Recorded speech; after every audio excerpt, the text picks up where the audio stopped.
बिस्मिल्लाहिर्रहमानिर्रहीम। अस्सलाम वालेकुम नाज़रीन, आप यूट्यूब चैनल देख रहे हैं। मैं इमरान खान हूँ। सैलाब की ताज़ा तरीन सूरत हाल ये है कि इंडिया ने मज़ीद गेट्स खोले हैं पानी के, मुख्तलिफ जो बंद हैं उनके वहाँ से जो गेटवेज़ हैं पानी के वो खोले गए। पाकिस्तान की जानिब मज़ीद पानी दाखिल हो रहा है और इस वक्त भी पाकिस्तान में बड़े पैमाने पर सैलाबी और बारिशों का पानी आ रहा है।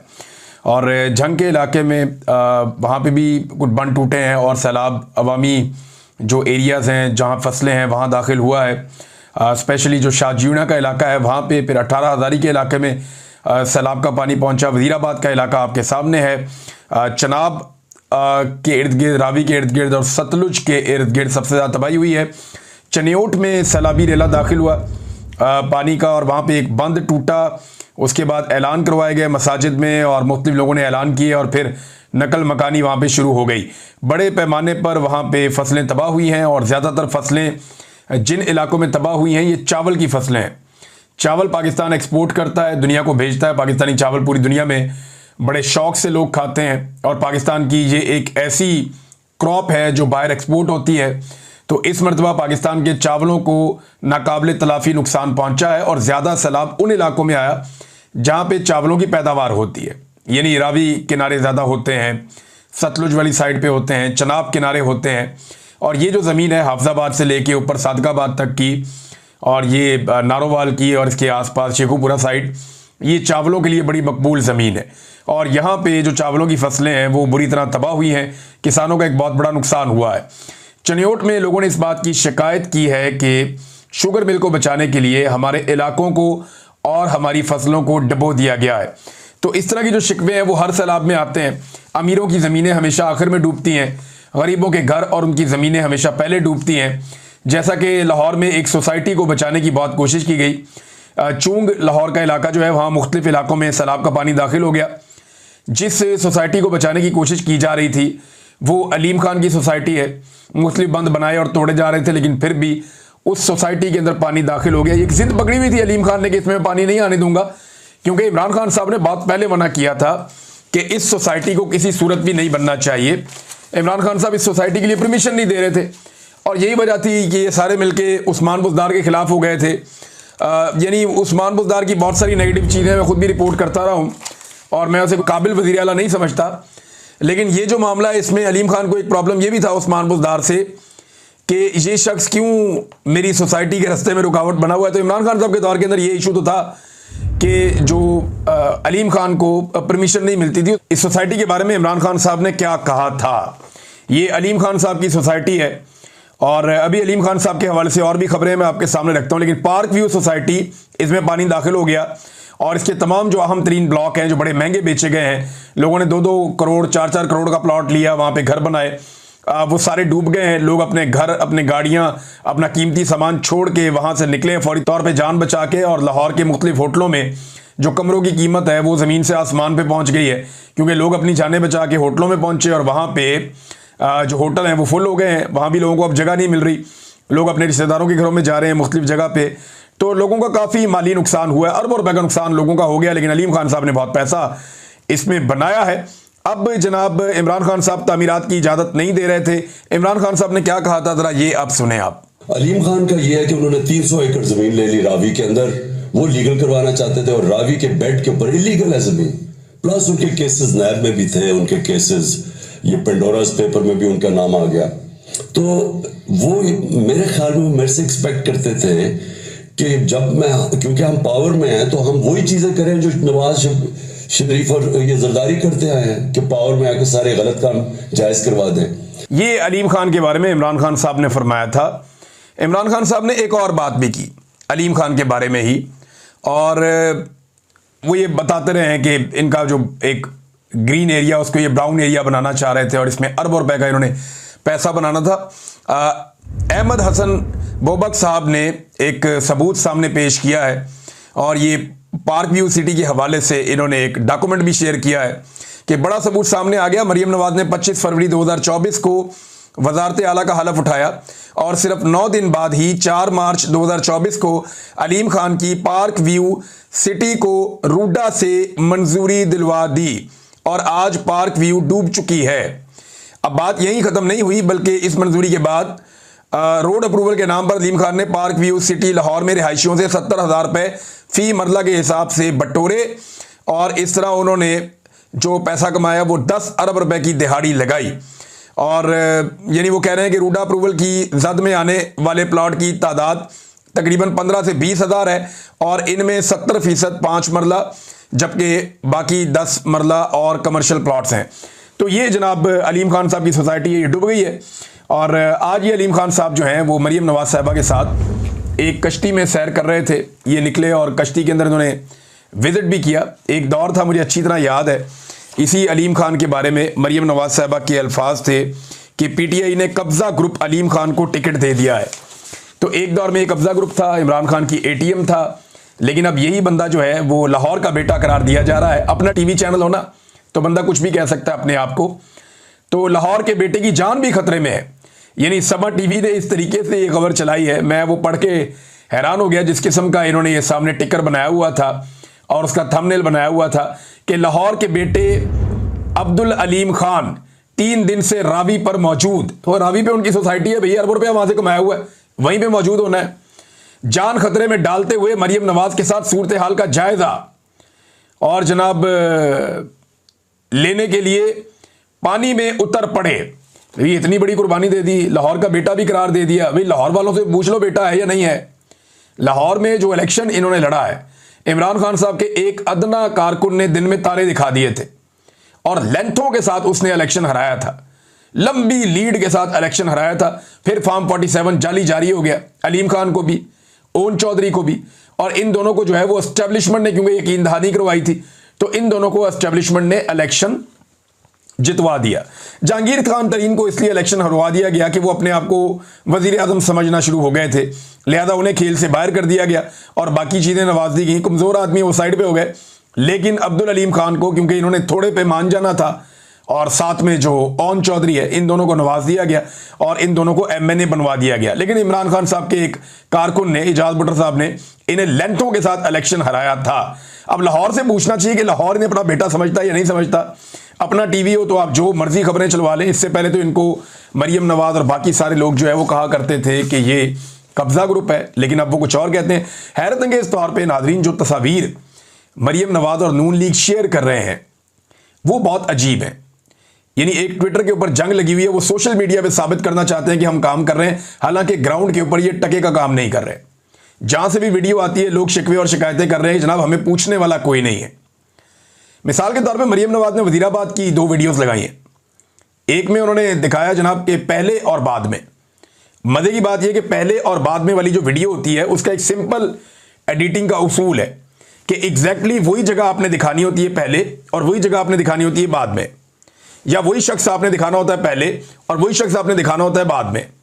यह है उसूल कि दोनों एक जैसी चीजें हों, उनको वक्त के बाद उसमें जो तब्दीली है वो तब्दीली आपने दिखानी होती है। अब एक तरफ मरीम नवाज ने कोई और इलाका दिखा दिया जो खुश्क है और एक तरफ कोई और इलाका दिखा दिया जो सैलाब ज़दा है, और दोनों फुटेजेस में कोई मेल ही नहीं है आपस में।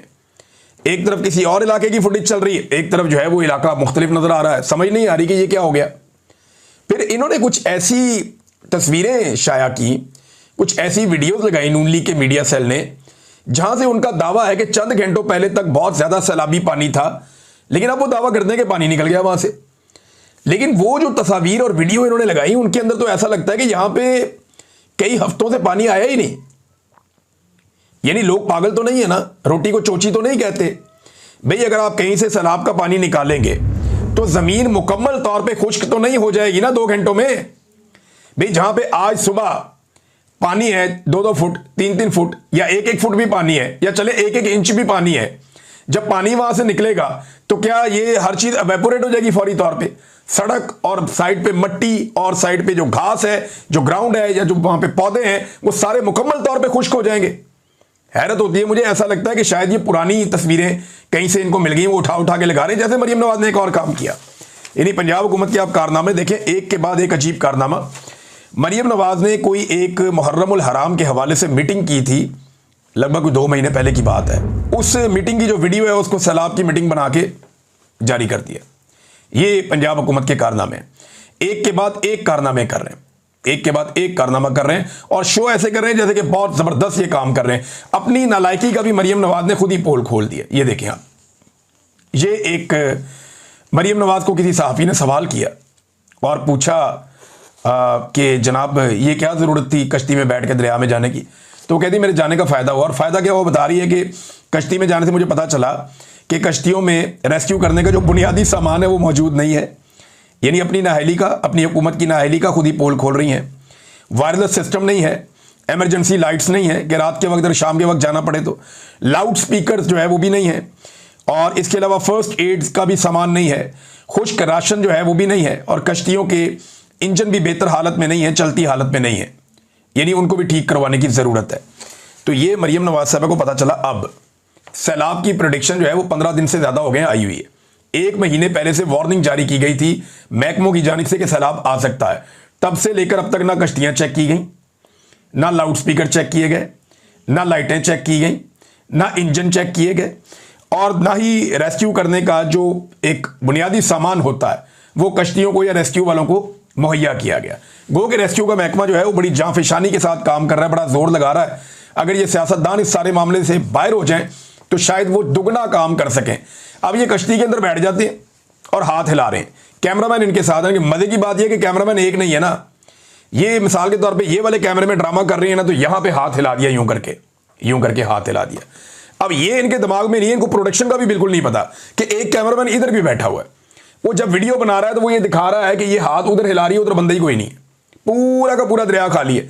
तो टिकटॉक बनाने के लिए आपको दिमाग में यह भी रखना पड़ता है कि जब मल्टीपल कैमरे काम कर रहे हों तो आपको रियल काम करना पड़ता है। आप ड्रामा करते हैं तो दूसरा कैमरा पकड़ लेता है। तो यहां पे मल्टीपल कैमरे काम कर रहे हैं। सामने वाले कैमरे में अगर उसकी फुटेज आएगी तो लगेगा जैसे मरियम नवाज हाथ हिला रही है, और वहां पे लोग शायद बहुत सारे खड़े होंगे, बाद में अगला कट लगा देंगे कहीं और से लोग किसी को हाथ हिला रहे होंगे तो उसको दिखा दिया। लेकिन जो इधर वाला कैमरा है जब वो वहां से शूट होगा तो वो दिखाएगा कि यहां पे तो 1 मील तक कोई नहीं है और इतनी दूर भी कोई नहीं है कि कोई नजर आ जाए। लिहाजा ये इस किस्म की अजीबोगरीब हरकतें कर रहे हैं, सिर्फ सोशल मीडिया के ऊपर या अपने मीडिया के ऊपर ये कंपेन चला रहे हैं कि बहुत ज्यादा काम किया है मरियम नवाज ने। हालांकि खुद ही उन्होंने अपनी नालायकी का, अपने नकम्मेपन का पोल खोल दिया है कि किसी किस्म का काम करने के वो काबिल नहीं है।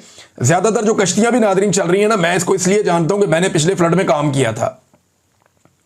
जो रेस्क्यू 1122 की कश्तियां हैं ना वो और तरह हैं, वो डिजाइंड है स्पेशली, और वो बनाई जाती हैं एक स्पेशल वो जगह से बनती है, मुझे पता है उसका, ये बाकायदा ऑर्डर देके बनवाते हैं। अब वहां रावी पे ना बहुत सारी ऐसी कश्तियां जो किराए पे चलती हैं, ये 12 दरी लेकर जाती थी, वापस आती थी, वहां थोड़ा सा एक झील सी बनी उसमें सैर करवाते थे। अब वो कश्तियां हायर कर ली गई हैं, उनके ऊपर जो जाता है उन कश्तियों पे भी ड्रामे कर रहे हैं। साथ रेस्क्यू वाले भी लगाए हुए हैं, साथ ये भी लगाए हुए हैं। वो बेचारे जो काम करने वाले लोग हैं उनको भी काम नहीं करने दिया जा रहा। तो यहां पे सारे के सारे एक ड्रामा चला रहे हैं, एक टिकटॉक शो चल रहा है जिसपे सारे ये साबित करने की कोशिश कर रहे हैं जनाब हमने बहुत काम कर दिया, हमने तबाही फेर दी, हमसे ज्यादा बेहतर काम कोई नहीं कर सकता। अच्छा, भारत की जानिब से पाकिस्तान को एक प्रॉब्लम अब रहता है अक्सर कि भारत पानी रोक ले तो पाकिस्तान के लिए खुलवाना एक बहुत बड़ा मसला बन जाता है, और भारत अगर पानी खोल दे तो पाकिस्तान के लिए पानी बंद करवाना भी एक बहुत बड़ा मसला बन जाता है। तो लगातार पाकिस्तान इस मसले को अब फेस कर रहा है। नाज़रीन, पाकिस्तान हर साल कितना पानी समंदर की नज़र कर देता है ये डैम्स ना बनाने की वजह से, और इमरान खान साहब ने हमेशा बहुत जोर दिया कि पाकिस्तान को डैम्स बनाने चाहिए, और उन्होंने बहुत सारे डैम्स पे काम शुरू भी किया, और वो ये कह रहे थे कि अगर हमें मौका मिला तो हम ये डैम्स मुकम्मल करेंगे। लेकिन फिर उनकी हुकूमत गिरा दी गई और वो बड़ा जोर दे रहे थे और डैम पे उन्होंने काम शुरू भी कर दिया था, उनके लिए पैसे भी रखे थे। कोरोना आने के बावजूद वो ये काम जारी रखे हुए थे। अब पाकिस्तान में तरबेला और मंगला के बाद 70s के बाद से लेकर अब तक कोई भी डैम्स नहीं बने। तो हर साल पाकिस्तान लगभग 20 अरब डॉलर से जायद का पानी समंदर में फेंक देता है। अगर सैलाब ना आए तो, अगर इजाफी बारिशें हो जाएं, सैलाब आ जाए तो पाकिस्तान 30 से 35 अरब डॉलर का पानी समंदर में फेंक देता है। इतना कीमती पानी हम समंदर में फेंकते हैं। हम 1-1 अरब डॉलर के लिए तरसते हैं, 1, 2, 3 अरब डॉलर के लिए हम तरसते हैं, लेकिन हम 20 से 30 अरब डॉलर का पानी हर साल समंदर में फेंक देते हैं, और इस साल भी हम यही कर रहे हैं। अगर हमने डैम्स बनाए होते इंडिया की तरह, इंडिया ने सैकड़ों हजारों डैम्स बनाए, बहुत बड़ी तादाद में बनाए, बड़े बड़े डैम्स भी उन्होंने बनाए, उन्होंने पानी को स्टोर किया है, उनके किसान को बर वक्त पानी मिलता है, उनकी पर एकड़ पैदावार जो है वो पाकिस्तान से दुगनी है। मैं आपको जिम्मेदारी के साथ कह रहा हूं कि उनकी फी एकड़ पैदावार पाकिस्तान से दुगनी है, उनकी फी एकड़ लागत जो है वो पाकिस्तान से आधी से भी कम है। तो वो क्यों ना खुशहाल हो इंडिया, क्यों ना उनका किसान खुशहाल हो। पाकिस्तान के किसान को तो इन्होंने तबाह बर्बाद करके रख दिया है। जी नाज़रीन, अब आ जाए उस इंपॉर्टेंट खबर की जानिब जो हम 3-4 वीलॉग से बात कर रहे हैं। तसलसल का लफ्ज़ इस्तेमाल किया गया है इस मरतबा एक्सटेंशन के लिए, क्योंकि एक्सटेंशन पाकिस्तान में गाली बन चुकी है और इस मरतबा आर्मी चीफ एक्सटेंशन का लफ्ज़ इस्तेमाल नहीं करना चाह रहे। लेकिन एक्सटेंशन तो फिर सबको चाहिए होती है और मौजूदा आर्मी चीफ को भी 3 साल से ज़्यादा अपनी मुद्दत को बढ़ाने का एक शौक है। इसके बारे में जो है अब वो दबे लफ्ज़ों में पहले बात होती थी, अब खुलकर बात हो रही है। कैप्टन सफदर ने भी, हुकूमती लोगों ने कहना शुरू कर दिया है और मुख्तलिफ जो सहाफ़ी हैं उनके ज़रियों से जो है खबरें फैलाई भी जा रही हैं। लफ्ज़ बदल दिया गया है, जैसे कि दहशतगर्दी को हमने फितनतुल खवारिज करार देकर एक लफ्ज़ बदल दिया था, जैसा कि हमने भारतीय फितनतुल खवारिज बाद में कह दिया था, जैसा कि पाकिस्तान तहरीक इंसाफ को फितने का नाम दे दिया गया था। लेकिन अब तसलसल का लफ्ज़ इस्तेमाल किया गया है और लगातार एक चीज़ सामने आ रही है और दीगर ज़राए भी इसकी तस्दीक कर रहे हैं। राना सनाउल्लाह साहब ने बड़ा सख्त स्टेटमेंट इमरान खान साहब के बारे में दिया है और वो भी फितना करार देते हैं। मरियम नवाज भी फितना करार देती हैं, जावेद लतीफ़ साहब भी फितना करार देते हैं, इंजीनियर मोहम्मद अली मिर्ज़ा भी इसका हिस्सा ले चुके हैं, इसमें फितना करार देते रहे हैं। ख्वाजा साद रफ़ीक साहब ने भी इसी तरह के अल्फाज इस्तेमाल किए कि इनके ऊपर शयातीन उतरते हैं। पहले भी इमरान खान साहब के ऊपर मजहबी मामला उठाया गया था। याद रखें, जब भी इमरान खान साहब को फितना करार दिया गया उसके बाद कोई ना कोई गोली चली और खून बहा है। इमरान खान साहब के साथ 2022 में ऐसा किया गया, जो मोमेंटम अब बनाया जा रहा है। 2022 में भी ये जो महीने थे ये बड़े इंपॉर्टेंट थे। अगस्त और सितंबर के महीने में इमरान खान साहब को फितना कहना शुरू किया और अक्टूबर में इमरान खान साहब पे गोलियां चला दी गई। इसी तरह से अब ये चल रहा है आपका 2025, फिर आर्मी चीफ का एक्सटेंशन वाला साल है, वो भी एक्सटेंशन वाला साल था, ये भी आर्मी चीफ की तब्दीली एक्सटेंशन वाला साल है। इस साल भी उन्हीं महीनों में वही काम शुरू कर दिया गया है। आपको याद है गुज़िश्ता साल पाकिस्तान तहरीक इंसाफ को बार बार फितना कहा गया और फिर 26 नवंबर को खून बह गया था, लोगों पे गोलियां चला दी गई थी। तो जब भी ये लफ्ज़ फितना इस्तेमाल किया जाता है, खून की होली खेली जाती है। पहले भी इमरान खान साहब के ऊपर गोलियां चली हैं, उन्हें कत्ल करने की कोशिश की गई है और पहले मरियम नवाज ने तो अपने मुंह से कह दिया था कि ये फितना बहुत जल्द खत्म होने वाला है, इसको क्रश कर दिया जाएगा, इसको ख़त्म कर दिया जाएगा। और अब भी वो इसी तरह के अल्फाज बोल रही हैं। हत्ता के सैलाब के बीच में वो खड़ी थी, लेकिन वहाँ पे भी मरियम नवाज ने पॉलिटिकल पार्टी का नाम लिए बगैर बड़े फैसले का इशारा दिया। राना सनाउल्लाह ने भी यही बात की, बाकी लोग भी यही बात कह रहे हैं। मोहम्मद मालिक ने भी अपने टीवी प्रोग्राम में इस चीज़ पे कहा कि कल राना सनाउल्लाह ने कहा कि इमरान खान 14 साल कैद पूरी करेंगे और इनका जत्था भी सियासत से बाहर होगा। ये कल मरी में मीटिंग के बाद की सूरत हाल है और यानी अब ऐसा लगता है कि ये लोग खुदा बनने की कोशिश कर रहे हैं और इमरान खान साहब को मजीद खतरे में डाला जा रहा है। पहले उनके ऊपर बार बार जानलेवा हमले हो चुके हैं, इस वक्त वो जेल में कैद हैं। लेकिन एक इतला जो आई है वो ये है कि शरीफ खानदान ने इमरान खान साहब से छुटकारे की शर्त के ऊपर एक्सटेंशन की ऑफर की है और उसके बाद अब जवाब का इंतजार कर रहे हैं। अगर एस्टेब्लिशमेंट उन्हें यह जवाब देती है कि हम आपको छुटकारा दिला देते हैं इमरान खान साहब से, आपको कोई प्रॉब्लम नहीं होने देंगे हम, या कोई भी जहां पे इनका मामला तय हो जाए, तो वहां पे भी ये एक्सटेंशन का मामला आगे बढ़ जाएगा। अब इस हुकूमत को एक्सटेंशन के बदले में सिर्फ इमरान खान साहब से बचना है और एस्टेब्लिशमेंट भी ये बात समझती है कि अगर उन्होंने इमरान खान साहब से बचना है तो, या मैं एस्टेब्लिशमेंट जब बोल रहा हूं तो ऊपर के 2-3 लोग हैं जिनकी नौकरियों का मसला है, तो उन्हें भी ये लगता है कि इमरान खान साहब से बचने के लिए उनका एक्सटेंशन लेना और इक़्तिदार के अंदर रहना जो है वो इस वक्त ज़रूरी है। तो DGISPR भी फितने का लफ्ज़ इस्तेमाल करते रहे, बाकी सारे लोग भी करते रहे, सूरत हाल उसी तरफ जा रही है। और अब बहुत सारे और लोग भी ये बता रहे हैं, मुझे कुछ और सोर्सेज ने भी बताया, जब मैंने अपनी पिछली खबर शेयर की तो उन्होंने कहा जी बात आपकी बिल्कुल ठीक है, ये बातें अब चल रही हैं और इस्लामाबाद में, रावलपिंडी में ये बात गश्त सुनाई दे रही है कि एक्सटेंशन के बदले में PMLN ये चाहती है कि इमरान खान साहब का बंदोबस्त किया जाए। अब इसका मतलब क्या है ये आपको आने वाले दिनों में और क्लियर हो जाएगा। ये पाकिस्तान तहरीक इंसाफ जो है वो ज़्यादा बेहतर बता सकती है। नाज़रीन, पंजाब में एक अजीबोगरीब नोटिफिकेशन निकाल दिया गया, यानी इनके बहुत अजीबोगरीब काम होते हैं। ये नोटिफिकेशन मैं आपको दिखाता हूँ और यानी इस मुआशरे को ये तबकात के अंदर बांट रहे हैं और लोगों को अलग कर रहे हैं और ताकतवर लोगों को अलग कर रहे हैं। नोटिफिकेशन क्या कहता है ज़रा ये आप देखें। ये ऑर्डर है जनाब और इसके ऊपर तारीख लिखी हुई है 28 अगस्त 2025 की, जब सैलाब आया हुआ पंजाब में। फोकल पर्सन तैनात किया गया एक शख्स को और ये मिस्टर जुनैर मकसूद साहब को सेक्शन ऑफिसर हैं।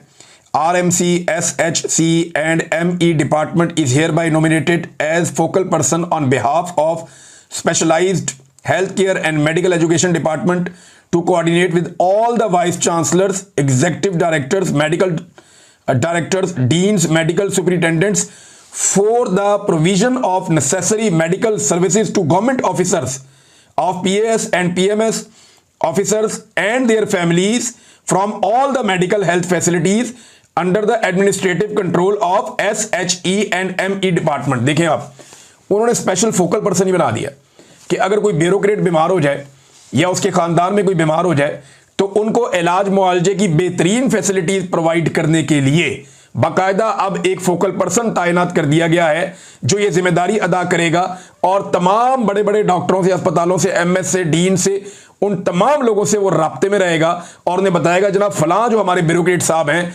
उनकी बेटी बीमार है, बेटा बीमार है, रिश्तेदार बीमार हैं, वालिद बीमार हैं या कोई भी उनका खानदान में बीमार है, लिहाजा उनका खास ख्याल रखा जाए। तो ये ब्यूरोक्रेसी को प्रोटोकॉल वाला इलाज देने की तैयारी की जा रही है। एक ये लोग हैं, एक इमरान खान था, उसने हेल्थ कार्ड लाके हर गरीब आदमी की जेब में डाल दिया और उसको इजाजत दे दी कि जाओ जिस अस्पताल से दिल करता है जाकर इलाज करवाओ। अब गरीब लोग ये बेड पे पड़े हुए हैं, अमीर लोग ये साथ वाले बेड पे पड़े हुए हैं, दोनों को एक जैसा इलाज मिल रहा है। मेरे बहुत सारे दोस्त थे डॉक्टर, प्राइवेट अस्पतालों में काम करते थे, वो कहते थे यार मजा आ गया काम करने का। क्यों? उन्होंने कहा ये वाकई इनकलाब है हेल्थ के अंदर। भाई हमें हमारी फीस भी उतनी मिल रही है, हम उसी फैसिलिटी के साथ काम कर रहे हैं। गरीब आदमी आता है उसको फिक्र नहीं होती, 10-20 लाख का इलाज करवाता है और घर चला जाता है। अमीर आदमी आता है वो वही पैसे देके इलाज करवाता है और अगर वो चाहे तो मुफ्त इलाज करवा लेता है। यानी यहां पे हमने सबको लाकर इकट्ठा कर दिया। एक ऐसी इंश्योरेंस इमरान खान साहब ने प्रोवाइड कर दी है मरीजों को, खासतौर पे गरीब लोगों ने उससे बहुत फायदा उठाया। पहली मरतबा उन्होंने AC वाले अस्पताल देखे, पहली मरतबा उन्होंने इस तरह के बेड्स देखे जहां पे मशीनी तरीके से वो ऊपर नीचे होते थे, पहली मरतबा उन्होंने VVIP किस्म के ऑपरेशन थिएटर्स देखे, उन्होंने वो डॉक्टर्स और इलाज और वो दवाइयां देखी जो इससे पहले उन्हें कभी भी मुयसर नहीं थी। तो गरीब आदमी को लगा कि शायद उसकी भी कोई इज्जत है इस मुल्क में, लेकिन एस्टेब्लिशमेंट को यह पसंद नहीं आया और उन्होंने गरीब आदमी से उसका सारा कुछ छीन लिया, हत्ता कि उस लीडर को भी जेल में डाल दिया। जो गरीब आदमी का इलाज बेहतरीन अस्पतालों से करवाता था, आज उसे अपने डॉक्टर को दिखाने की भी इजाजत नहीं मिलती और ब्यूरोक्रेसी के लिए इलाज का बेहतरीन इंतजाम कर रहे हैं, गरीब आदमी से उसका वो कार्ड भी छीन लिया है। ये इमरान खान में और इनमें फ़र्क है। ये चाह कभी ना ये फ़र्क नहीं मिटा सकेंगे, इमरान खान इनका पीछा करेगा हर जगह पे। शेर अफजल मरवत साहब ने बिरादरी इस्तीफ़ा दे दिया, जो पार्लिमानी कमेटियाँ हैं उनसे, ये एक उनका अच्छा फ़ैसला है। लेकिन ये वो वाहिद सियासतदान है पाकिस्तान की तारीख़ में जिसे एक पॉलिटिकल पार्टी ने निकाल दिया, लेकिन उसके बावजूद ये उस पॉलिटिकल पार्टी से चिमटा हुआ है। इमरान खान साहब के हुक्म पर इन्होंने इस्तीफ़ा दिया, एक उनकी अच्छी और पॉजिटिव सोच है। लेकिन बात यह है कि अगर ये इमरान खान के अहकामात पे पहले अमल कर लेते तो जो इनके साथ हुआ वो आज तक ना होता। लेकिन मरवत साहब की अपनी मजबूरियां हैं, उनकी ब्रेकें लगती नहीं है और ना ब्रेकें लगने वाले उनकी ब्रेकें लगने देते हैं, यानी उनकी ब्रेकें फेल की हुई हैं जिन्होंने करनी थी। बहरहाल मरवत साहब जाने और इमरान खान साहब जाने। इमरान खान साहब के हुक्म पे पहले अमल दरामद किया होता तो ये हालात मरवत साहब के ना होते। कभी उनकी फैमिली को बुरा भला कहते हैं, कभी ये सोशल मीडिया पे चढ़ जाते हैं, कभी इमरान खान के वफादार साथियों को गालियां देते हैं। मेरी तो समझ से बाहर है।